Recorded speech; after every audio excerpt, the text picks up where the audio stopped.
S M হাক্কেল খায়ের মহাব্বতের জারিয়া। জি হ্যাঁ, ঠিক শুনছেন, এটি একটি মহাব্বতের জারিয়া। আজকে দীর্ঘদিন যাবৎ আপনাদেরকে কন্টিনিউ আমি একটার পর একটা কালো জাদু, কুফুরি কালাম, শিরেকি বলেন, যে যেটা বলেন, যেটাকে এক বাক্যে বলা হয় কুফুরি কালো জাদু, আমি কন্টিনিউ দিয়ে আসতেছি।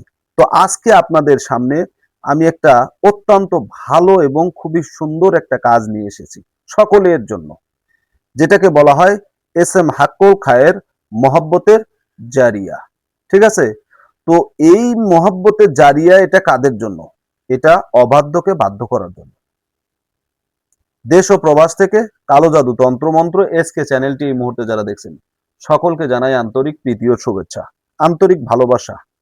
ভিডিওর শুরুতে জাতিগতভাবে প্রত্যেকটা মমিন মুসলমান ভাই বোনদেরকে জানাই সালাম, আসসালামু আলাইকুম। হিন্দু দাদা দিদির প্রতি আদাব, অন্যান্য সকল ধর্মের প্রতি রইল আন্তরিক ভালোবাসা, আন্তরিক অভিনন্দন। যারা আমার চ্যানেলটা দেখছেন, ভিডিওটি যারা এইমাত্র ওপেন করেছেন, যদি চ্যানেলে নতুন হয়ে থাকেন চ্যানেলটা সাবস্ক্রাইব করবেন, কাজে আসবে।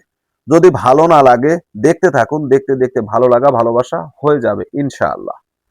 আজকে যে আপনাদের সামনে মহাব্বতের জারিয়া নিয়ে কথা বলছি, এই এসএমটি এতটা কার্যকারী, এতটা পাওয়ারফুল, যার ভাষা প্রকাশ করার মতো আমার সামর্থ্য নেই। যার সম্পর্কে এই এসএমটির সম্পর্কে আমি যা বলবো সেটা কম হয়ে যাবে। আসলে মহান আল্লাহ তাআলা পবিত্র কোরআনে যা দিয়েছে তামাম দুনিয়াতে তা নেই। পবিত্র কোরআনে এমন কোনো জিনিস নেই, এমন কোনো বিষয় নেই যার সমাধান নেই। সব আছে, কিন্তু আমরা কোরআনকে কাজে লাগাতে পারি না। তবে কোরআন মুমিনদের জন্য শেফা, মুনাফিকদের জন্য না, মুশরিকদের জন্য না, বেদিনদের জন্য না। ঠিক আছে? কোরআন হচ্ছে মুমিনদের জন্য শেফা। এটা আমার মুখের কথা না, আবার কেউ আবার অন্য কিছু মনে করেন না। মহান আল্লাহ তাআলা পবিত্র কোরআনেই বলেছেন। ঠিক আছে? কোরআন হচ্ছে মুমিনদের জন্য শেফা।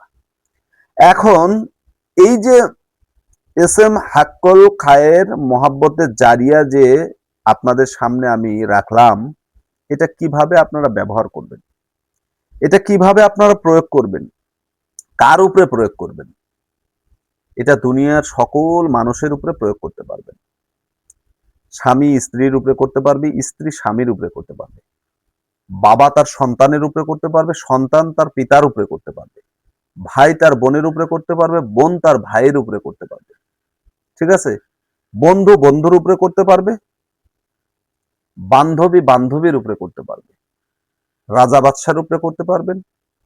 সংসারে যে সমস্ত সম্পর্ক রয়েছে সমাজে, প্রত্যেকটা ক্ষেত্রে, প্রত্যেকটা সেক্টরে এই এসএম ব্যবহার করতে পারবেন ইনশাআল্লাহ।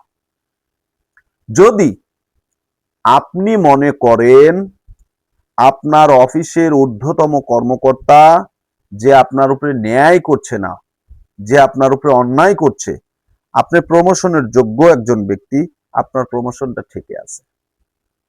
আপনি একটা উচ্চতম কর্মকর্তার কারণে আপনি আপনার সঠিক সম্মান পাচ্ছেন না, আপনার জন্য এই তকদিরটা। আপনি যে জায়গায় যাওয়ার মালিক, কিন্তু সে জায়গায় যাইতে পারতেছেন না। অফিসের ভিতরে এমন কিছু লোক থাকে, একজন আরেকজনের বিরুদ্ধে আচরণ করে, আপনি তার উপরে করতে পারেন। এক কথায় এ টু জেড প্রত্যেকটা ক্ষেত্রে পারফেক্ট, এ টু জেড প্রত্যেকটা ক্ষেত্রে এই এসএমটি পারফেক্ট কাজ করবে, 100% কাজ করবে, কোনো প্রকার সন্দেহ নেই। তবে সতর্কবাণী যেটা, এটা যেখানে লাগাবেন সেখানেই কাজ হবে, কিন্তু সতর্কবাণী যেটা, এটা হারাম কাজে ব্যবহার করা একেবারেই নিষেধ। যদি হারাম কাজে এসএমটাকে ব্যবহার করেন, আপনি এতটা ক্ষতিগ্রস্ত হবেন যে আপনার কাজ হয়ে যেতে পারে, কিন্তু আপনি জাহান্নামী হবেন। কত বড় কথা! লেখক তার ভাষায় বর্ণনা করেছে, এই এসএমটা যদি কোনো ব্যক্তি হারাম কাজে ব্যবহার করে, সে ব্যক্তি নির্ঘাত জাহান্নামী, জাহান্নামী হইতে হবে। তাহলে চিন্তা করেন, হারাম কাজে ভুলেও এটা ব্যবহার করবেন না।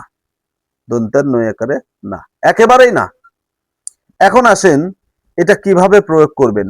বাম সাইডে রয়েছে নিয়ম, ডান সাইডে রয়েছে এস এম মোবারক। ঠিক আছে, এস এমটা কোথা থেকে আপনি পড়বেন? এই যে এস এম লেখা আছে এখান থেকে না, ইয়া বাদি তল। ঠিক আছে, ইয়া বাদি তল, এখান থেকে শুরু করবেন। আর এই যে ফালানি বেনতে ফালানি থেকে শেষ। এই যে ফালানি বেনতে ফালানি এবং ফালান আলা হস্তে, এখানে কিন্তু লেখক তখনকার যে ভাষাটা ছিল সেই ভাষায় তিনি ব্যবহার করেছে। এগুলো কিন্তু ফার্সি ভাষার কিতাব থেকে দেওয়া, যার কারণে এগুলো বাংলা ট্রান্সলেশন করলে অনেক বাক্য অনেক রকম হয়, অনেক শব্দ পরিবর্তন হয়, যেটা বাংলা ভাষাভাষী মানুষ যারা আমরা আছি আমাদের কথার সাথে অনেক কিছু মিলে না, আঞ্চলিকতার সাথে মিলে না। তো যাই হোক, এই যে ফালান আলা হস্তে, এখানে আপনি কি বলবেন? ফালান বেন ফালান। ঠিক আছে, আলা হস্তে, যেমন আমরা অন্য অন্য জায়গায় অন্য তাবিজে বলি আলা মোহাব্বত। ঠিক আছে, অন্য বশীকরণ বা তাবিজ বা আপনার এই মন্ত্র যেটাই বলেন, আমরা কিন্তু বলি আলা হুব্বে মোহাব্বত, ফালান বিন ফালান আলা হুব্বে মোহাব্বত, ফালান বিনতে ফালান আলা হুব্বে মোহাব্বত, বলি না? তো এখানে বলা হয়েছে আলা হস্তে। প্রথমে ফালান বেন ফালান, এখানে পুরুষ তার বাবার নাম বলবে যে উমুকের ছেলে উমুক। এরপরে আলা হস্তে ফালানি বেনতে ফালানি, অর্থাৎ উমুকের কন্যা উমুক। এই ফালানির জায়গা যাকে বশীকরণ করতে চাচ্ছেন তার মায়ের নাম, যদি সে নারী হয় তাহলে তার মায়ের নাম, আর যদি সে পুরুষ হয় তাহলে উপরের অঙ্কে আপনাকে বলতে হবে ফালান বেন ফালান।